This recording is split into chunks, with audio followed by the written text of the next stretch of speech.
வணக்கம். அத்துணை சப்ஸ்கிரைபர்களையும் எல்லா அன்பு உள்ளங்களையும் எனது நண்பர்களையும் வருக வருக என வரவேற்பதில் பெருமகிழ்ச்சி கொள்கிறேன். வக்கரதுண்ட மகாகாய சூரியகோடி சமப்பிரபக அபிக்னம் குருமே தேவ சர்வகாரியேஷு சர்வதா தென்னாட்டுடைய சிவனே போற்றி என் நாட்டவர்க்கும் இறைவா போற்றி. அன்பர்களே நண்பர்களே, இந்த புத்தம் புதிய காணொலியில் உங்கள் அத்துணை பேரையும் சந்திப்பதில் மிக்க மகிழ்ச்சி கொள்கிறேன்.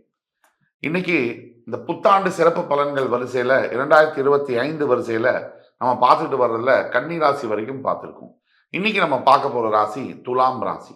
துலாம் ராசி நேயர்களுக்கு வருகின்ற ஆங்கில புத்தாண்டு 2025 எப்படி இருக்கும் அதை பத்தி பார்ப்போம்.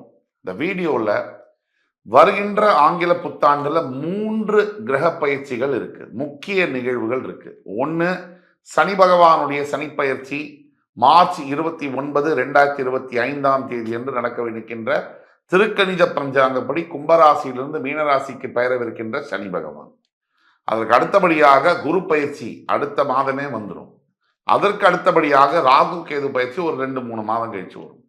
இந்த 3 முக்கிய பயிற்சிகளும் துலாம் ராசினியர்களுக்கு ஒரு சின்ன கிரக மூவ்மெண்ட் இருந்தால் கூட நம்ம வாழ்க்கையில பெரிய பாதிப்புகள் இருக்கும். அப்ப இந்த 3 முக்கிய நிகழ்வுகளில் எந்தெந்த மாதிரியான நல்ல விஷயங்கள், எந்தெந்த மாதிரி எதிர்பார்ப்புகள் இருக்கலாம், எதெல்லாம் நாம் தவிர்க்க வேண்டும், எதை பரிகாரமாக செய்தால் நல்லது அப்படிங்கிறத பற்றி தான் நம்ம வீடியோவில் முழுசாக பார்க்க போகிறோம். இந்த வீடியோவை முழுசாக பாருங்க. நீங்கள் துலாம் ராசி நேயர்களாக இருந்தால், உங்களுடைய ஃப்ரெண்ட்ஸ், ஃபேமிலிஸ் அண்ட் ரிலேட்டிவ்ஸ் துலாம் ராசி நேயர்களாக இருந்தால் தயவு கூர்ந்து இந்த வீடியோவை அவங்களுக்கு ஃபார்வர்ட் பண்ணுங்க. கண்டிப்பாக துலாம் ராசி நேயர்களுக்கு இந்த வீடியோ மிக மிக யூஸ்ஃபுல்லாக இருக்கும். வாழ்க்கையில் சில பல நல்ல மாற்றங்களை கொண்டு வரும் அப்படிங்கிறதுல ஐயப்பாடு தேவையில்லை. துலாம் ராசி இந்த வீடியோவில் முதல்ல என்ன பார்ப்போம், இந்த பயிற்சிகள் மூலியமா என்ன எதிர்பார்க்கலாம். இதுல முதலாவதாக சனி பயிற்சி. சனி பகவான் 2.5 வருஷத்திலிருந்து 3 வருஷம் எடுத்துக்கிறார் ஒரு ராசியிலிருந்து இன்னொரு ராசியை பயிற்சி. இதுல மார்ச் 29ஆம் தேதி 2025 வருஷம் வருகின்ற மார்ச் 29, 29th மார்ச் இந்த பயிற்சிக்கு ரொம்ப சிறப்பான ஒரு பயிற்சி. எப்படின்னு கேட்டீங்கன்னா, காலபுருஷனுடைய முதல் ராசி என்பது மேஷ ராசி.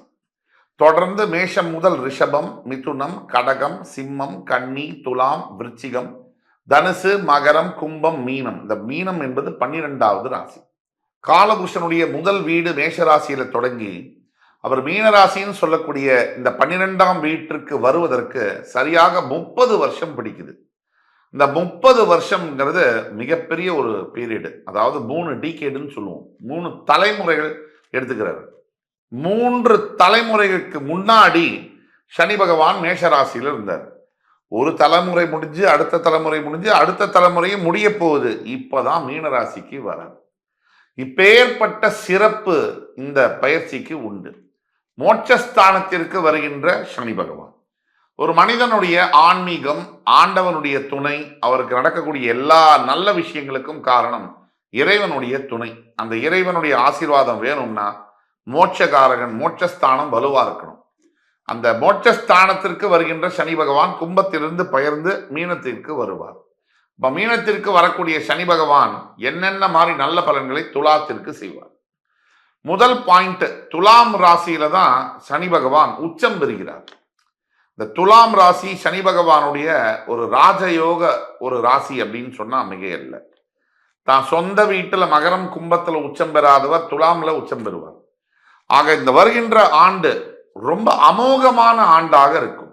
இந்த சனி பகவான் கும்பத்திலிருந்து மீனத்திற்கு வந்தாலும் சனி பகவானுக்கு 3, 7, 10 பார்வைகள் உண்டு. ஆக தன்னுடைய 3ஆம் பார்வையால் ரிஷபத்தையும், தன்னுடைய 7ஆம் பார்வையால் கன்னியையும், தன்னுடைய 10ஆம் பார்வையால் தனுசையும் அவர் பார்ப்பார். சனி பகவானை பொறுத்த வரைக்கும் பார்க்கின்ற பலத்தை விட இருக்கின்ற இடத்திற்கு தான் பலம் அதிகம். ஆக துலாத்திலிருந்து 3, 6, 11 இந்த ஸ்தானங்கள் ரொம்ப முக்கியம். ஏன்னா இந்த ராசிக்கு மட்டுமல்ல, எந்த ராசிக்குமே 3, 6, 11ஆம் பாவங்களில் சனி பகவான் வரும் பொழுது மிக மிக யோக பலன்களை செய்கிறார் 12 ராசிக்குமே. அப்போ தன் ராசியிலேயே உச்சம் பெறக்கூடிய ஒரு யோகாதிபதி, பஞ்சமஸ்தானாதிபதி தன் ராசிக்கு 6ஆம் இடத்தில் கோச்சார ரீதியாக வரும் பொழுது நினைத்து பார்க்க முடியாத யோகங்களை தருவார். 6ஆம் பாவம் என்பது கடன், நோய், மறைமுக எதிரிகள். நீங்க சராசரியா ஒரு மனித வாழ்க்கையில் எடுத்தீங்கன்னா ரொம்ப ஒஸ்ட் கேஸ் சினாரியோ அப்படின்னு நம்ம எடுத்தோம்னா, கடன் பட்டார் நெஞ்சம் போல் கலங்கி நின்றான் இலங்கை வேந்தன் அப்படின்னு சொல்லுவோம். அப்படியாவது ஒரு ராமன் இத்தினூண்டு பையன், ராவணன் பராக்கிரமம் மிக்க வீரன். ஒரு ராவணனை தோக்கடிக்க போற நிலைமையில இன்று போய் நாளை வான்னு சொல்றான் சின்ன பையன். அப்ப ராவணன் என்ன நினைக்கிறான்? அதை நினைச்சு நொந்து போறான். கடன் பட்டார் நெஞ்சம், அதை எதுக்கு ஊமையா சொல்றாங்க, எதுக்கு உதாரணமா சொல்றாங்க? ராவனுடைய மன நிலைமைய. ஒரு சின்ன பையன், எவ்வளோ பெரிய அரசன், எத்தனை வரங்கள் பெற்றவன், என்ன வந்து இத்தினோண்டு பையன் நாளைக்கு வா அப்படின்னு சொல்றான்னா என் உயிர் பிச்சை போட்டு. அப்ப ராவனுடைய மனது பட்ட பாடு இருக்கு இல்லையா, அதை எதுக்கு ஊமையா சொல்றாங்க? கடன் பட்டார் நெஞ்சம் போல் அப்படின்றாங்க. அப்படின்னா ஒரு கடன் பட்டவருடைய நெஞ்சமானது அவ்வளவு ஒரு காயத்தையும் அழுத்தத்தையும் தாங்கி இருக்கும். இந்த மாதிரி கடன் தொல்லையிலிருந்து துலாம் ராசி என்பர்கள் மீண்டு வரப்போகிறார்கள். யார் யாருக்கு கடன் கொடுத்தீங்களோ, கடன் வாங்கியிருக்கீங்களோ, அந்த செட்டில் ஆக போகுது அப்படிங்கிறத அது குறிக்குது. ரெண்டாவது, ஒரு வாழ்க்கையில நீங்க முக்கியமான 3 விஷயம் சொன்னோம். ஒன்று கடன், இன்னொன்று பணம் இல்லைன்னா அவ்வளவுதான், ஒண்ணுமே பண்ண முடியாது இன்னைக்கு வாழ்க்கையில. அதுக்கு அடுத்தது நோய்.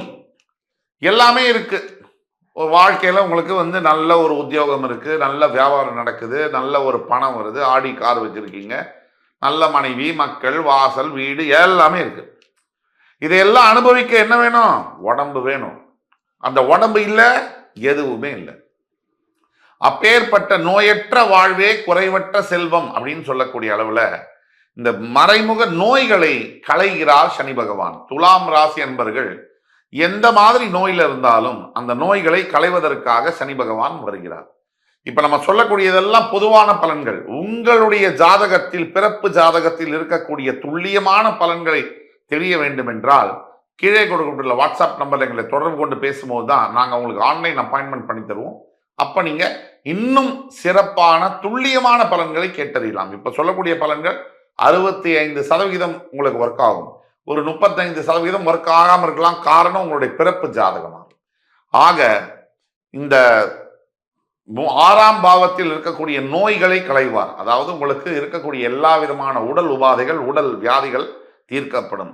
மறைமுக எதிரிகள் முக்கியம். ஒரு மனிதன் வளர வேண்டும். இப்ப வந்து கடனை பத்தி பேசணும், நோயை பத்தி பேசணும். அடுத்தது வளர்ச்சி அடையணும்னா எது ரொம்ப முக்கியம்? உங்களுக்கு எதிரிகள் இருக்கக்கூடாது.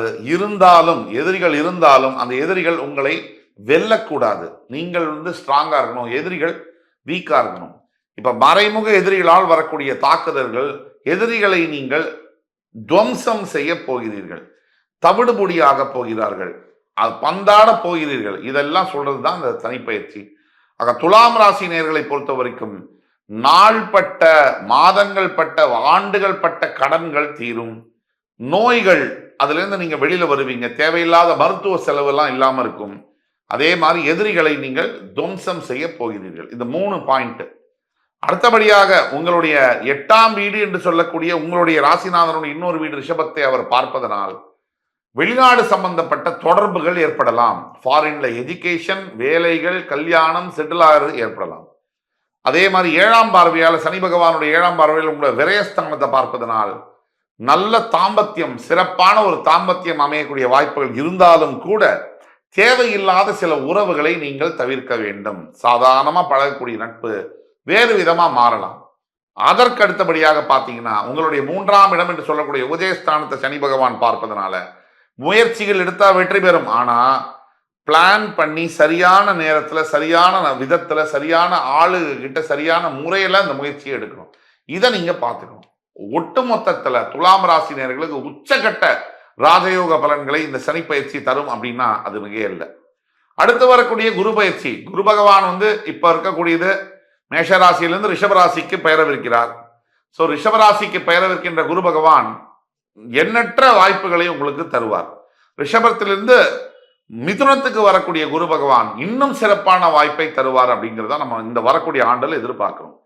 அப்ப மிதுன ராசிக்கு வரக்கூடிய குரு பகவானால உங்களுக்கு வரக்கூடிய வாய்ப்புகள் எண்ணற்றது. ஆனா 9ஆம் பாவத்துல குரு வந்தால் சில விஷயங்கள் துலாத்துக்கு நடக்கும். தந்தையாருடன் சில கருத்து வேறுபாடுகள் வரலாம். அதை பத்தி கவலைப்பட வேண்டியதில்லை, ஒன்றும் பெருசளவுக்கு ஆகாது. குரு உங்க ராசியை பார்க்க போவதனால நல்லது நடக்கும். புத்திரஸ்தானம் வலுக்கும், அதாவது உங்களுடைய புத்திர பாக்கியங்கள் கிடைக்கும். அதே மாதிரி கல்யாணம் தாமதம் பட்டு போன துலாம் ராசி என்பவர்களுக்கு கல்யாணம் விரைவில் நடக்கக்கூடிய வாய்ப்புகள் உண்டு. அதே மாதிரி ராகு கேது, இப்ப ராகு பகவான் எங்க இருக்காரு? மேஷத்துல, அதாவது மீனத்தில் இருக்கக்கூடிய ராகு பகவான் பெயர்ந்து கும்பத்திற்கு வருவார். சிம்மத்தில், அதாவது கண்ணியில் இருக்கக்கூடிய கேது பகவான் பெயர்ந்து சிம்மத்துக்கு போவார். அப்போ உங்களுடைய பஞ்சமஸ்தானத்துக்கு ராகுவும் உங்களுடைய 11ஆம் வீடு என்று சொல்லக்கூடிய சிம்மத்தில் வந்து கேதுவும் உட்காருவாங்க. இந்த 5ஆம் இடத்துல ராகு உட்காரும் போது நீங்க எங்க கேர்ஃபுல்லா இருக்கணும்னா, பழகக்கூடிய ஃப்ரெண்ட்ஸ், இந்த ஃப்ரெண்ட்ஷிப் பாருங்க நம்மளை நல்லதாகவும் உருவாக்கும், அழிக்கவும் செய்யும். அது நாம செலக்ட் பண்றதை பொறுத்து இருக்கு. ஆக எந்த நேரத்தில் நம்மளோட ஃப்ரெண்ட்ஷிப்பே நம்மளை அழிக்கவும் நம்மளால சொல்ல முடியாது. எந்த நேரத்தில் நமக்கு அது ஹெல்ப் பண்ணும் அதையும் நம்மளால சொல்ல முடியாது. நாம தான் கவனமா இருக்கணும். ஆக இந்த சமுதாயத்தில் எல்லாமே தான் இருக்கும். பிரித்து எடுக்க வேண்டியது நம்மளோட பொறுப்பு. நீங்கள் ஃப்ரெண்ட்ஷிப் விதத்தில் ரொம்ப ரொம்ப கேர்ஃபுல்லாக இருக்கணும். அதே மாதிரி வேலை செய்யக்கூடிய இடத்துல பெரிய அளவில் ப்ரமோஷன் இன்சென்டிவ்ஸ்லாம் கொஞ்சம் எதிர்பார்க்காதீங்க. சற்று சிக்கல்கள் உங்களுக்கும் உங்களுடைய சூப்பர்வைசருக்கும் இருக்கலாம். என்ன இருந்தாலும் பொறுத்தார் பூமி ஆழ்வார். பொறுமையா நீங்க இருந்தீங்கன்னா, துலாத்துக்கு பொறுமையை நான் சொல்லிக் கொடுக்கணுமா? தேவையே இல்லை. நீங்க வந்து ஆல்ரெடி வந்து பொறுமையா இருக்கக்கூடியவங்க, உழைக்கக்கூடியவங்க, கடினமான உழைப்பு, தர்மத்தை தலை காக்கக்கூடிய ஒரு ராசி துலாம் ராசி. ஆக ஒட்டு மொத்தத்துல இந்த புத்தாண்டு என்பது உங்களுக்கு ஓஹோன்னு இருக்கக்கூடிய புத்தாண்டு தான். நம்பர் 1 ஸ்பாட்ல நீங்க இருக்கீங்க. ரிஷபம், துலாம், மகரம், இந்த 3 ராசிகள் வரக்கூடிய புத்தாண்டுல மிளறப் போகிறீங்க அப்படின்னா அது வகையில் அந்த வகையில துலாம் வந்து மிகப்பெரிய ஒரு ராஜயோக ஆண்டைத்தான் எதிர்பார்த்து காத்து கொண்டிருக்கிறது என்று கூறி, பரிகாரமாக சொல்லணும்னா ஒரே ஒரு எளிய பரிகாரம், தங்களால் இயன்ற தான தர்மங்களை எப்பொழுதுமே செய்யவும். அது நித்திய கர்மான்னு சொல்லுவோம்.